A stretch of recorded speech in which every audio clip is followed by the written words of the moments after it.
Good morning and happy Wednesday. Thank you so much for joining us on this Facebook Live with GBMC. I'm Megan Knight with Good Morning Maryland, and today we are talking about hearing loss. So if you've had a conversation recently with a loved one or a good friend and all they're doing to you is what? Say that again? I can't hear you. Speak up. Then this is the Facebook Live for you. We are joined by Dr. Regina Presley, who is the Director of Audiology at the Presbyterian Board of Governors Cochlear Implant Center of Excellence at GBMC. Dr. Presley, thank you so much for joining us this morning. Thanks for having me. All right, so let's get into hearing loss. Pretty common problem for people to have, though I think a lot of people associate it with something as you tend to get older. But you were telling me before we went on live that this is something that really can impact you at any age. Absolutely. We find that there are three out of about 1,000 young children have hearing loss. Shockingly, right now, what we're seeing is that 1 out of 8 middle schoolers or high schoolers actually are having hearing loss due to noise exposure. And then certainly, as we look at noise exposure over a lifetime and the aging process, 44 million Americans have hearing loss. Wow, that's some pretty impressive numbers there. And again, like you mentioned, this can happen as young as infants all the way up into our golden years. So, at what age, I guess, maybe should you start to worry or be concerned about your hearing health? I think we need to be thinking about hearing health throughout our life. So if we think about when we're in school, if you have children, you know that they have hearing screenings throughout. The pediatrician is checking our hearing. But about the 7th grade, about that age is when we really stop thinking about hearing health on a regular basis. So I encourage everyone to explore their hearing health, think about how they can listen safely because it will impact us over our lifetime. Sure. And especially if it's showing up in younger children, what are some things that parents need to be mindful of or be watching for? And when do you know it's time to maybe go see a specialist if you suspect that perhaps your child is dealing with some hearing loss? Well, I think anyone at any age, what you'll notice is an increase of repetition, maybe seeming like they're not paying attention. Even for some patients, I'll hear they'll say, well, I heard you, I just didn't understand you. So all of those things certainly at any age are something to keep in mind.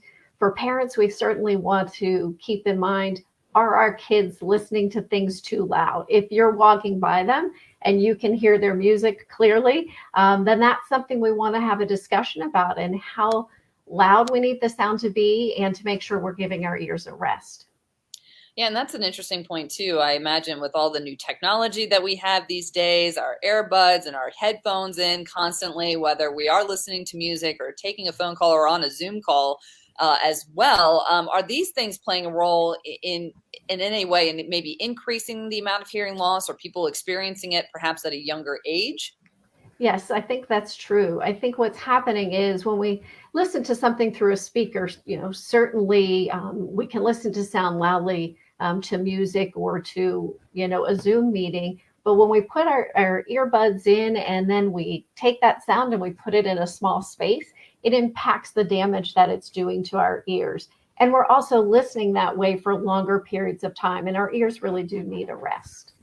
All right. And there's all kinds of apps now that you can get to where you can track just how loud your piece of technology is. I imagine those are probably useful to have because we just get so used to hearing things at a certain level that we don't realize that we could be doing damage to our ears.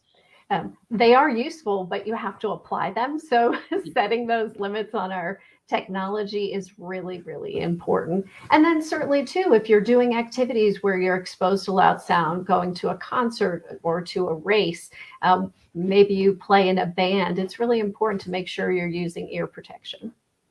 Yeah. And are there other things that we can be thinking of to help with our hearing health aside from, cranking up the music or going to a bunch of concerts all the time? Other ways that we might be able to protect our hearing? Well, I think there's some things that we need to think about as well, that there are a lot of links to other health issues. So folks with diabetes, cardiovascular or heart disease issues, you're certainly more at risk for hearing loss. And that has to do with how our blood is flowing and keeping our system healthy. So those are some links to say, okay, maybe I should be monitor my hearing. But it's very easy to monitor hearing now. You can do it on your cell phone with a pair of earphones in a quiet room, and that you can check on your own. You can certainly check with your primary care, your pediatrician. But if you have any concerns, I would recommend that you seek professional help through an audiologist who's a doctor of hearing and specializes in hearing health.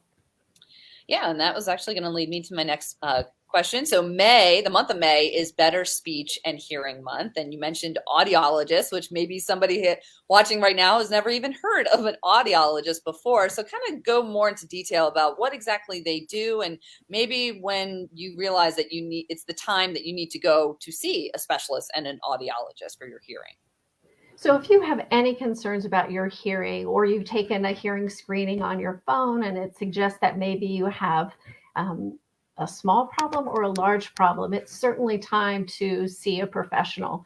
If you have ringing in your ears, that's another good indication. If you have dizziness, an audiologist is really trained not only to address hearing loss, but we also look at how do we rehabilitate, how do we improve hearing, how do we manage dizziness, ringing in the ear? And we're also looking now at screening for cognitive decline, because research is showing that there's a link that if you go with hearing loss for a longer period of time, you have a higher significance of experiencing dementia in the future. Oh, wow, that is interesting. I've never heard of that before. And talk to me too about careful listening and hearing. What is that, and what are some things that we need to be keeping in mind when we are doing careful listening and hearing? That goes back to what we were talking about before. If you're in a loud area, you want to limit the amount of time that you're spending in that area, and then certainly limit the loudness. Loud is not always better. And unfortunately, when we're doing damage to our hearing, we do the damage now, but it sometimes doesn't show up until later. So we don't even know that we're doing it. I think the biggest challenge with hearing loss is that it's invisible. You can't look at someone and know that they have hearing loss. And often it's very gradual. So if you or someone you know wears glasses, they probably told you the first time they had their eye exam, they were kind of surprised. But when the doctor said, oh, here's how you're supposed to see things, you're like, oh my goodness. And it's the same thing with hearing. When it's progressive, we don't realize that we're experiencing some difficulty. And the sooner we address it and we manage it, the better the outcomes are. Yeah, so sometimes it just takes listening to that loved one who says, why do you have the radio up so loud? Or Exactly. why is the TV so loud? And you're like, what are you talking about? I can hear it just fine. Might be a good time to go see your local audiologist. All right, you had mentioned too a little bit about testing our hearing at home. So how can we go about doing that? You can just go to your app store. One of the apps that I like is the Mimi, M-I-M-I, and that actually looks at two different things. So it does a hearing test like you think of when you were a kid. When you hear the beep, raise your hand, right? But the other thing it looks at is how do we understand speech, especially in noise? And that ability to understand speech is something as audiologists that we really want to explore. The other option, if you have a hearing aid and you just wish you were doing a little bit better with it, there is an app that's called, a website that's called Hearingaidcheck.com. So you can see, okay, are my hearing aids doing the best for me, and what are the other options? And certainly you can go to our GBMC website, which is just gbmc.org/cochlear. And there's also another link to a hearing assessment tool. Very good. And by the way, if you are joining us now, we are talking about hearing loss this morning with Dr. Regina Presley, who is the Director of Audiology at the Presbyterian Board of Governors Cochlear Implant Center of Excellence at GBMC. So if you have any questions, please leave them in the comment box for her, and we will get to them throughout this discussion.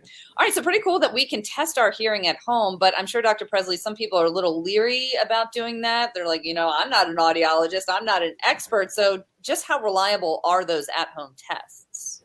Those at-home tests are reliable, but keep in mind, they're just a screening. So it's not definitely defining anything, but if it suggests that there's any concerns, that's when you really want to seek assistance with an audiologist so that you can further explore. And will those tests let you know or indicate to you that you do need to go seek further professional help if something appears a little off with that test? Yes, they do. They give you a lot of detail of what you might be experiencing and if you need to move forward with a lengthy assessment.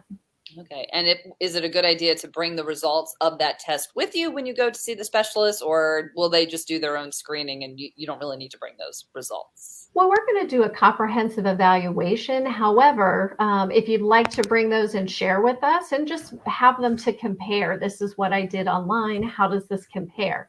Keep in mind, when you come to see an audiologist, you're being treated in or tested in a sound treated room. So it's really eliminating the impact of noise, which is kind of hard to do in your home. So it does allow for an in-depth look. It's also going to explore different pitches and do additional assessments that will help us to determine what the cause of the hearing loss is and how do we best help you through our treatment. Yeah, that's a good segue into the next question. I'm sure, the idea of having hearing loss or going through hearing loss is probably pretty scary for a lot of people. So just talk to me about some of the treatments that are available. I mean, hearing aids are a big one, obviously, but what are some other things that people can do to try to gain some of that hearing back, or even better, try to prevent further loss of hearing? So if we're trying to prevent loss, the audiologist can actually fit you with custom molds so that if you're hunting or you're a musician, we can put filters in them so you can still hear what you need to hear while protecting your ears. In addition to that, we can discuss what's the most appropriate management if you do have hearing loss, and that can be in terms of hearing aids and cochlear implants. And it's amazing where technology has led us. We have the highest satisfaction rate that we've ever had in terms of both of those technologies. They're small, they're easy to use, there's rechargeable batteries. And what's exciting to me is that our patients can connect to the world just like anyone else does. So wireless Bluetooth and streaming, it's all available right through their devices without the need for anything other than their phone. Wow, that is incredible. Not shocking at all, given how far we have come with technology. And real quick, Dr. Presley, could you explain the difference between a hearing aid and a cochlear implant? Oh, absolutely. So a hearing aid is a device that you wear either in or behind your ear that is an amplifier. So what it's doing, it's taking what we call acoustic sound, which is the way we hear naturally, and it's sending it down to the ear. And we adjust that hearing aid to meet whatever your personal needs are with your hearing test. A cochlear implant is for someone who has more of a moderate to a profound hearing loss, really aren't receiving a lot of benefit due to the degree of hearing loss from hearing aids. We can also do this for individuals that have hearing loss in just one ear.